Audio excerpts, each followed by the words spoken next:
Hello everyone. ఏంటి ఇంత గరికుంది అని చూస్తున్నారా? నేను ఇంత గరికి చూడడం ఇదే ఫస్ట్ టైం. మేమైతే లక్ష గరిక పూజకైతే వచ్చేసాం. దానికోసం ఈ గరిక మొత్తం ఇక్కడ పెట్టారు. అండ్ ఇక్కడ మా డాడీ అయితే లోపల గరిక పూజ అయితే చేస్తున్నారు. ఇంతమంది గరికితో ఇలా చేయడం నేను చూడడం అయితే ఇదే ఫస్ట్ టైం. చాలా బాగుంది.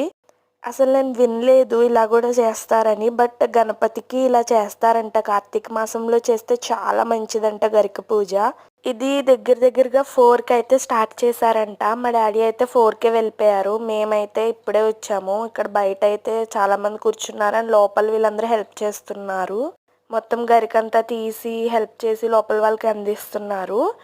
అండ్ అలా జరుగుతూ ఉంది. చాలా టైం అయితే పట్టింది ఇదంతా చేయడానికి. ఇంచుమించు 4 అవర్స్ అయితే పట్టిందంట. ఫైనల్గా దేవుడిని అయితే ఇలా 1,00,000 గరికలతో అలంకరించారు. చాలా బాగుంది. దీని తర్వాత ఏం చేసామనేది పార్ట్ 2లో చెప్తాను.